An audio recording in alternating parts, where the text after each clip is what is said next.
originally, it definitely started out probably more so because of income. Really, dude? More so because of income.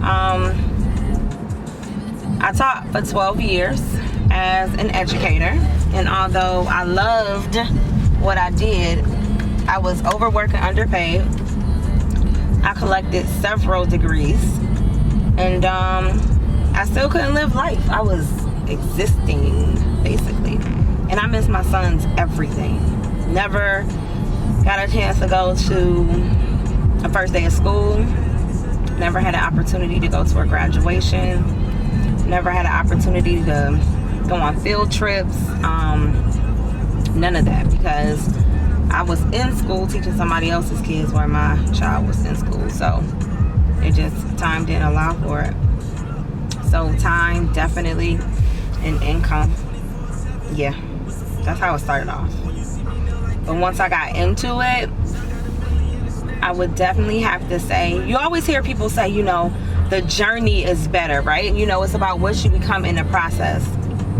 And when you are in that low place and you're trying to get out, or you don't have the income you need, you don't understand that, because it's like, I just need ABC, I just need to pay my bills, I just need, you know, whatever it is that you need to make it work.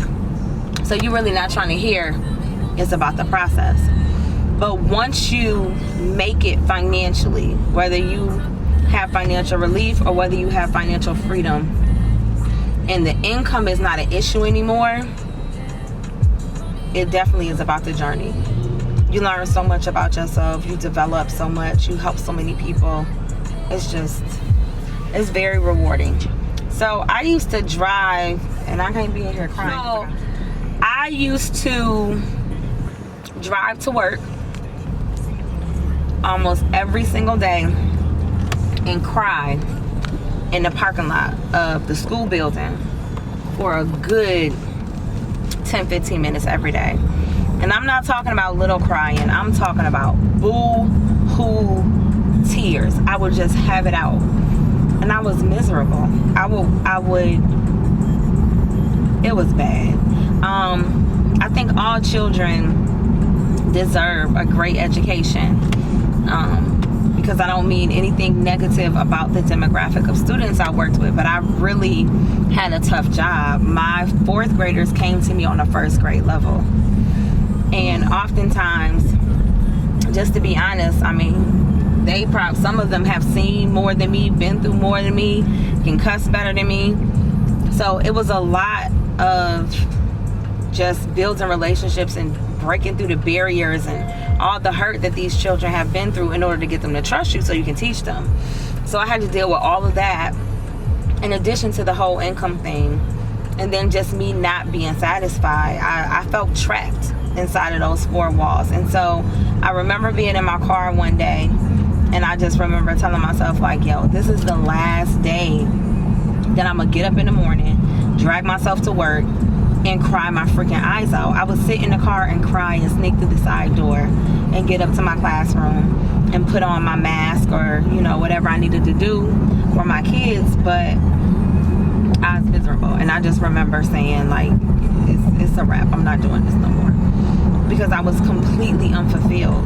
One of the things I think people get twisted when it comes to entrepreneurship is, I think they feel like entrepreneurs hate 9-to-5s, or we talk down to people who work 9-to-5s or have careers. And absolutely not. If you are in love with what you're doing, at some point, I want to own a school. I want to open my own school. I feel like our children, especially our children, are not given a fair chance, and they're not educated correctly, and they're extremely bright, but we have to start from the beginning.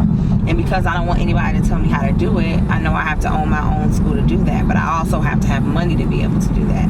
And I think people feel as if when they hear entrepreneurs say, you know, either build your dream or somebody else is going to employ you to build theirs, they get offended. But that's the truth. Either you go do what you want to do, or somebody go pay you to do what they want you to do. But at the end of the day, there are a ton of careers that make the world go round. If I get hurt, I need the doctor at the hospital. The janitor is the most important person in the whole school building.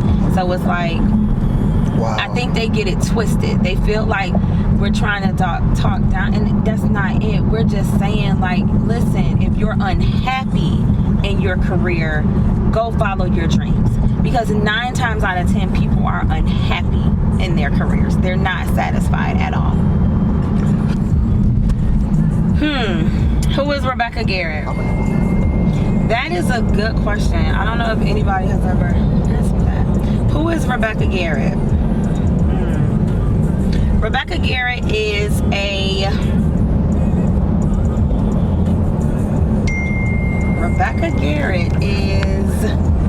that is a good, who is Rebecca Garrett?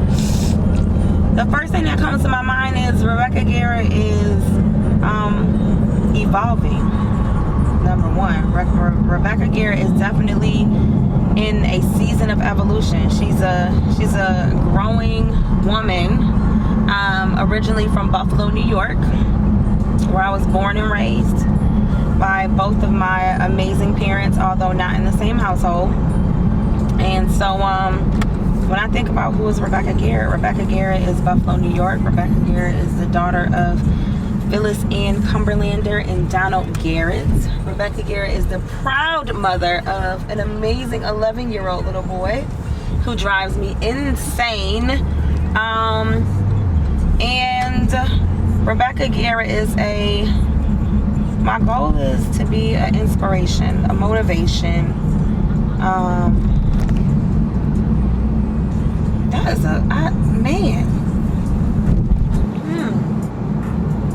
I can't say exactly who I am now. I know who I want to become.